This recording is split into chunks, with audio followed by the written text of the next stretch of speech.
Today we're going to tell part 2 of prison stories. And this is Prison Etiquette 101, arguing over the TV remote. Why? Man, people have gotten it over the TV remote. People have gotten over the TV remote like it ain't no game. But I'll tell you my little story about the TV remote, okay? So I'm chilling in the Max block, right? And there's a bunch of these dudes in there that are doing hard time, 40 years and all this shit, 20 years, 10 years, right? And I'm only, I'm not doing that much time, but I had gotten in a fight over in the other block. So they put me in the hole, and then they put me in Max. Hope you enjoy it!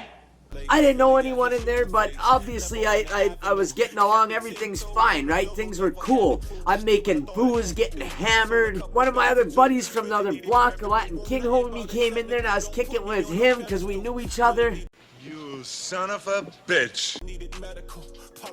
Alright, so one day, we noticed, nobody can ever get control of the TV. It seems like one guy's always got the remote. So we started paying attention, trying to see, who's got the remote and how are they getting it every time. So I noticed the dude that's got it all the time, right? He's this crackhead dude. At the time, I'm like 25, this dude's like 42 or whatever, right? It's a little shorter than me, stockier, obviously. I only weighed like $150 at the time. He was probably like $185, $190 stocky, missing his front tooth. Dumb motherfucker. You should hear the dumbass shit he would say to like he was for real a crackhead. He admitted it. You have a problem with drugs, man.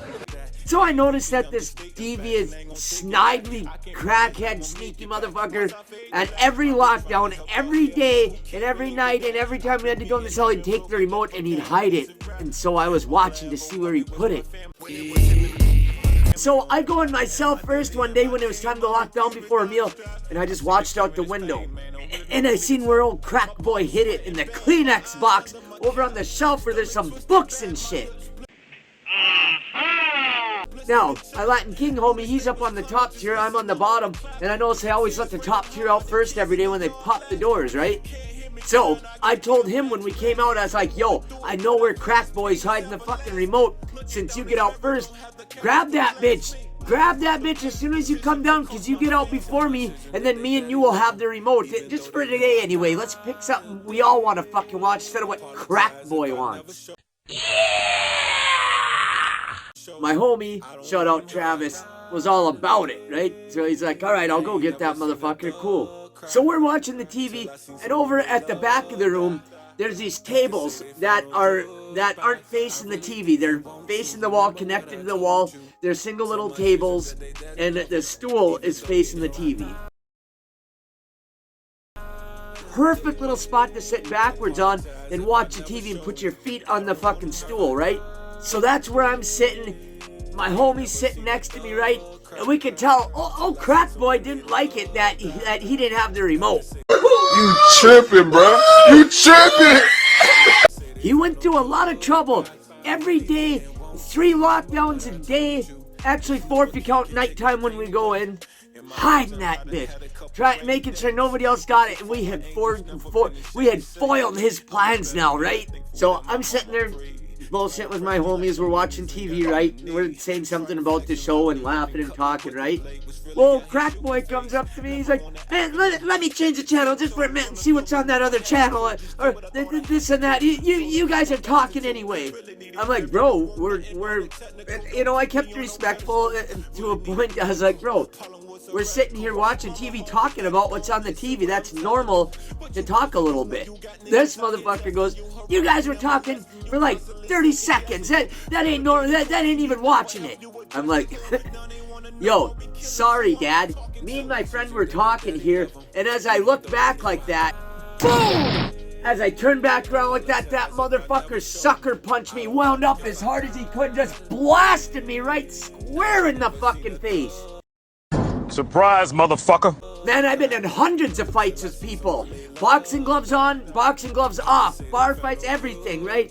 I've never, ever, ever, ever had my bell rung like that until that day. My head was swimming. It looked like I was underwater. Yo, I've been beat with bricks and weights and batons and still never got my head slammed like that. Even when I couldn't see straight, I still wasn't, like, bell rung like that. So, everybody in the whole, like, 80 people saw this. It's right out in the day room. And I could hear everybody go, ooh. Damn! I'm shaking it off like this, like, man, I gotta handle this motherfucker, but first I gotta shake these cobwebs out. Damn, if I stand up now, I might stumble around, you know? And I don't want to let him know that he had hurt me, right? I wanted him to think that he just swung as hard as he could with everything he's got and hit me square in the face, and yo, it didn't faze me. That's what I wanted him to think. That's how I was trying to play it off. And just like, all right, motherfucker. My homie next to me, he's like, bro, you gotta handle that. I was like, I know, bro. I gotta shake these cobwebs out. Man, that motherfucker rung my bell. So it had been about 6-7 seconds on. I shook that. I said, I didn't get loud or nothing. I was a straight G about it. I was like, come on, let's go in the cell. It's right there. And I stood up. And he looked disappointed. He looked like he thought I was just going to sit there and take that shit. No. No, I went in the room with him. And I just started going Muhammad Ali on his ass. Mike Tyson. Going Joe Frazier on his ass with that dirty left. Like, I whooped this dude. I'll give him this. He had some crackhead toughness to him. Because, I mean, I'd knock him down. I couldn't knock him straight out, but I'd knock him down where he's, like, out of it. And I'd stand him back up in the corner and just keep working him over, right? I understand. Well, now here comes running in my Latin King homie. And he starts just throwing bombs on him, right? I was like, bro, I got this. I don't need no help. He's like, I know, homie. We already all seen you get this, but fuck him, man. He sucker punched you. He sucker punched you hard. That's dirty. Let's jump him. Let's get his ass. So I was like, yeah, you know what? That was dirty, and I already proved myself. I already whooped the shit out of this dude several times, stood him back up, and kept whooping him. And shout out to my homie Travis, man. Me and my homeboy beat the shit out of this dude. Like, people were looking in the window because all they could hear is smash, smash, smash, and just hear the impact of these blows, right? So then we let him out of the cell. We let him go run out of there. My homie's like, man, I fucked up my hand. I think I broke my hand. I hit him so many times. He did too. He had to go get it x-rayed. He broke it. He was cracking him so many times. And so now I thought, dude had for sure learned his lesson, right? Wrong. He's a crackhead. You can't teach no lessons to no crackheads. He's a habitual line stepper. So he comes walking up to me after this, right? I'm standing outside my cell in case anybody else, because I don't know what's going on at this point, right? Just in case he's got a buddy, which I didn't think he did, but just in case, right? I'll do what I gotta do. I ain't no big guy. I ain't no killer. I ain't no gangster, but I will fight for my fucking life if that's what's at stake. I ain't gonna just let nobody take nothing from me. No. So I'm standing there, but the only person who comes up to me is this crackhead again. He's like, you motherfuckers, you jumped me, that was dirty.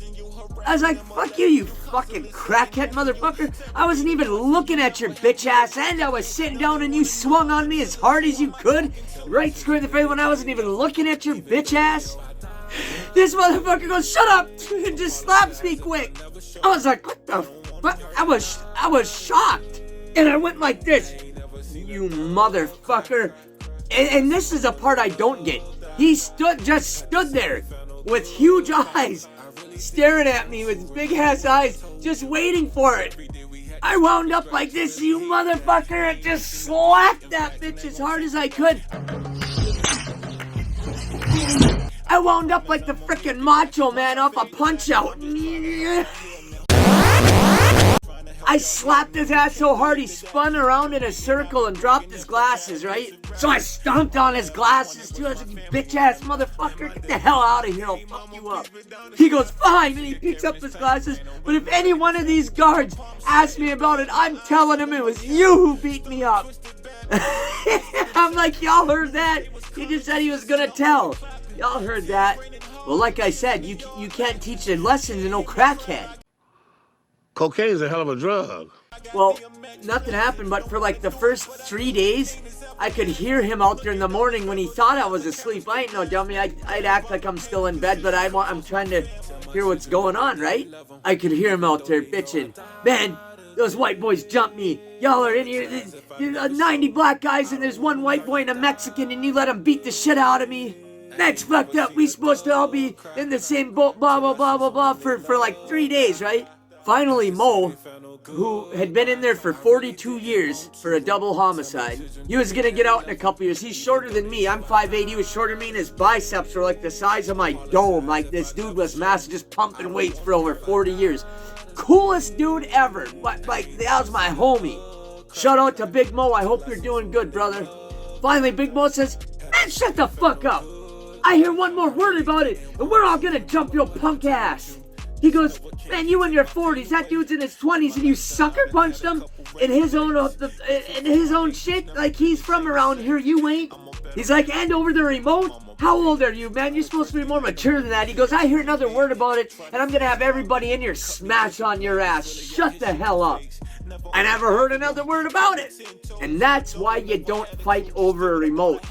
Not even with a crackhead or a meth head or an idiot, or it could be anybody. But man, seriously, people have gotten over a stupid ass TV remote. You want to get killed over watching Seinfeld? You want to get mopped off the floor for trying to watch BET? MTV? Don't do it. Just don't even get involved with the shit. Go do your time. Fuck it. If there's something on TV you like, great. But man, screw that remote.